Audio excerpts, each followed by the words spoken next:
గత కొన్ని రోజుల నుండి ఈ సేవ్ మూసి పేరుతోటి ఇష్యూ ఒకటి చేస్తూ ఉన్నారు. కానీ ఆయనేమో ఎవరైనా అడ్డొస్తే తొక్కుకుంటా పోతా అని చెప్పేసి ఆయన మాట్లాడుతూ ఉన్నాడు. మరి ఏ విధంగా చూడొచ్చు దీన్ని? అంటే మీరు పోరాటం ఏంది, ఆయన తొక్కుకుంటా పోతా అనుడు ఏంటి? అట్లా he should not talk like అంటే he is not a actor, no, he's not in a film. He's literally in a real situation where he is addressing people in a very respectful platform. It was a news conclave. There was a news media agency, and a news media agency conclave lo he is talking like a authoritarian అంటే ఏదో రాజు లేకపోతే దొరనో ఆయన లెక్క అట్లా మాట్లాడొద్దు కదా. he took oath on Constitution of India, and we are lovers of the Constitution of India. When a chief minister or when a policy maker ఎప్పుడైతే వాళ్ళు చట్టాన్ని దాటి బహిరంగంగా ప్రజలందరికీ ఒక రిఫరెండం ఇచ్చి మీరు ఖాళీ చేయాలి, ఇమ్మీడియట్గా కూల్ చేస్తాం, తొక్కేస్తాం, అది చేస్తాం, ఇది చేస్తాం అంటే ఇట్స్ నాట్ రైట్ కదా. లాని ఫాలో కావాలి వాళ్ళు, ఇంకా చట్టాన్ని ఫాలో కావాలి. అంటే మేము పొలిటికల్ సైన్స్ చదివినాము, కాన్స్టిట్యూషన్ ఆఫ్ ఇండియా చదివినాం కాబట్టి it is a completely undemocratic and authoritarian act that he did. కానీ సరే అదేమున్నా కానీ మూసీ నదికి సంబంధించి ఒక పొలిటీషియన్ అడ్రస్ చేస్తున్నప్పుడు రివర్ లేకపోతే నాలాకి సంబంధించి ఎవరైనా సెటిల్మెంట్ ఉంటే you should not frame them like a criminal. చాలామంది ఉన్నారు criminals. See now Bandi Sanjay son, what has he committed? ఆయనకి సంబంధించి ఎటువంటి సీరియస్నెస్ లేకుండే ఇన్ని రోజుల నుంచి. మొన్న ఏదో అరెస్ట్ జరిగింది, దానికంటే ముందు ఎటువంటి ఇన్యాక్షన్ ఉండే. లేకపోతే కుమ్మేరలో అక్కడ గ్రామంలో ఇన్సిడెంట్ జరిగింది, 2 నెలల పాప చనిపోయింది, దాని మీద ఎటువంటి యాక్షన్ తీసుకోలేదు. మల్టిపుల్ ఈవెంట్స్ ఉన్నాయి. అదే సీరియస్నెస్, అదే తొక్కుతా అనే భావన అట్లాంటి సీరియస్ క్రిమినల్ ఛార్జెస్ ఉన్న వాళ్ళ మీద ఉంటే బాగుంటుంది. అట్లాంటి సీరియస్ ఎవరైతే స్కాండల్స్ చేస్తున్నారో, ఎవరైతే స్కామ్ చేస్తున్నారో, డబ్బులు దోచుతున్నారో వాళ్ళ మీద చేస్తే మన సెన్స్ ఉంటుంది. పేద ప్రజల మీద ఇంకొక అంశము, ఎవరైతే ప్రజలు రెస్పాన్సిబుల్గా మూసీ నదియే కాకుండా హైదరాబాద్ నగరాన్ని పరిశుభ్రంగా ఉంచుతున్నారు. People who reside by the Musi river are the people who keep this city clean. ఈ నగరము క్లీన్గా ఉండడానికి కారణము మూసీ నది పరివాహక ప్రాంతంలో ఉంటున్న ప్రజలు. ఎందుకంటే మ్యాక్సిమం ఏరియాస్లో అక్కడ మూసీ నది పరివాహక ప్రాంతంలో అక్కడ కొంచెం ఓపెన్ ఏరియా ఉంటుంది కాబట్టి, యాక్సెస్ ఫర్ ఓపెన్ ఏరియా కాబట్టి అక్కడ చెత్త కార్మికులు ఎవరైతే సఫాయి కర్మచారి ఇంకా గార్బేజ్ వేస్ట్ కలెక్టర్స్ ఉంటారో వాళ్ళు అక్కడికి వెళ్ళి సెగ్రిగేషన్ చేసుకుంటారు వేస్ట్కి. కాబట్టి మ్యాక్సిమం పాపులేషన్ అక్కడ లో లయింగ్ ఏరియాస్లో మనకి మార్జినలైజ్ పీపుల్ కనిపిస్తారు. వాళ్ళు నగరాన్ని శుభ్రంగా ఉంచుతారు. వాళ్ళని ఈరోజు ఎట్లా ఫ్రేమ్ చేస్తున్నారు? తొక్కేస్తా, బ్యాగులు మొత్తం చదువుకొని వెళ్ళిపో. ఏంది అది? They are the warriors. వాళ్ళకి మనము in fact we need to respect them, we need to honour them, and we need to see them. ఎంత రెస్పెక్ట్తోని, ఎంత డిగ్నిటీతోని చూడగలిగితే అంత డిగ్నిటీతోని చూడాలి. ఉల్టా వాళ్ళకి ఎటువంటి వేతనం ఇవ్వకుండా, వేజెస్ చక్కగా ఇవ్వకుండా, వాళ్ళని రికగ్నైజ్ చేయకుండా వాళ్ళ మీద దబాయించడము, వాళ్ళ ఇల్లులను కూల్చడము. చిన్న చిన్న గుడిసెలలో ఉంటారు వాళ్ళు. ఎప్పుడైనా వాళ్ళు వెళ్తే తెలుస్తుంది బస్తీలకి. అంటే దీనికి సంబంధించినటువంటి విషయంలో గతంలో చంద్రబాబు నాయుడు స్టార్ట్ చేసిన మధ్యలో ఫెయిల్ అయిపోయింది, తర్వాత గవర్నమెంట్ వచ్చినాయిపోయినాయి. కానీ 2047 వరకు మేమే, 2047 వరకు మేమే ఉంటాం, ఇక ఈ మూసిని చేసేదంటూ కూడా పొంగులేటి శ్రీనివాసరెడ్డికి టెండర్ ఇవ్వడం జరిగింది. అంటే ఎలా చూడొచ్చు? అంటే టెండర్ ఆయనకి ఇచ్చిండ్రా?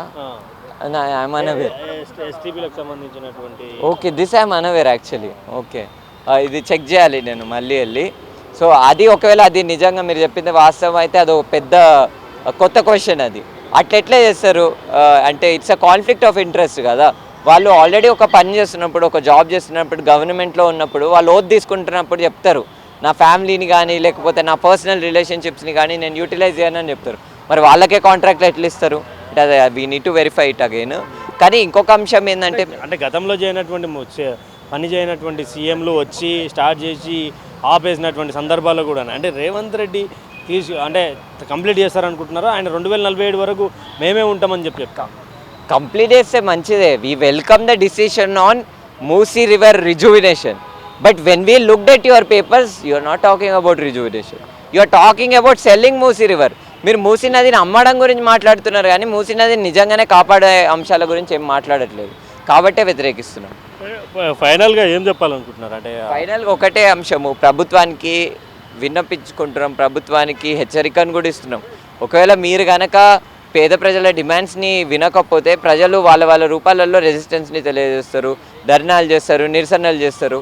ఎందుకు మనకు ఆ పరిస్థితి తెచ్చుకోవడం? కాంచగచ్చిబౌలి అంశంలో కూడా క్లియర్లీ చెప్పినాము డిప్యూటీ సీఎం గారికి మరియు మిగతా మంత్రులకి, వారు వినలేదు.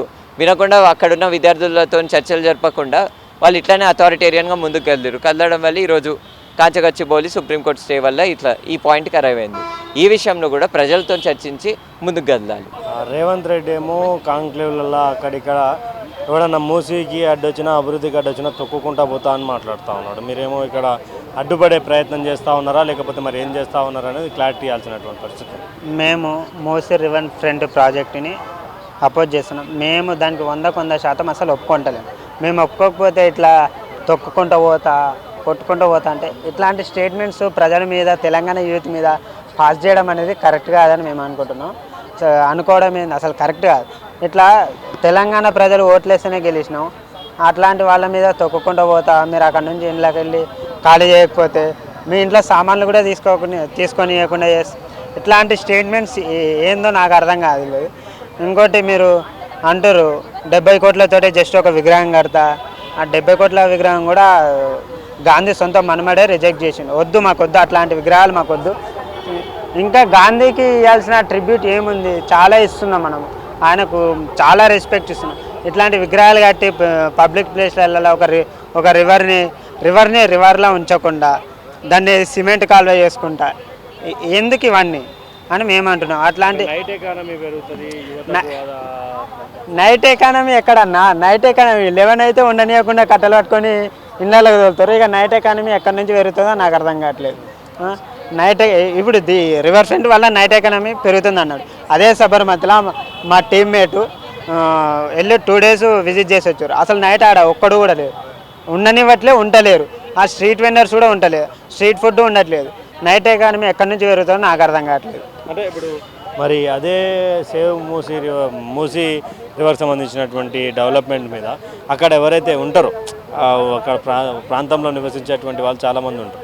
ఆ నివసించేటువంటి ప్లేస్లలో వాసన కానీ అక్కడ ఎవరైతే అడ్డుపడుతున్నారో మరి వాళ్ళకి సంబంధించి వాళ్ళు పోయి ఉంటే తెలుస్తుంది వాళ్ళకి ఆ బాధ ఏందో అన్నట్టు మాట్లాడుతున్నారు. అక్కడ ఉన్నటువంటి ప్రజలు దుర్వాసనకు రోగాలు వస్తున్నాయని చెప్తున్నారు. ఎట్లా మరి?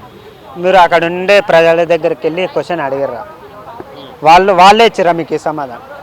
మేము తిరిగినా మా గల్లీలలో చాదరఘాటు, బాపుఘాటు, నాగోళ్ళు, ఉప్పల్, అత్తాపూర్ అన్ని ఏరియాలలో మేము తిరిగినాం. వాళ్ళకేమో అసలు ఒక్కరు కూడా యాక్సెప్ట్ చేయట్లేదు ఏ రివర్ ఫ్రంట్. వాళ్ళు ఇంకా భయపడుతారు, సామాన్లు తీసుకుపోతాయి అంటారు.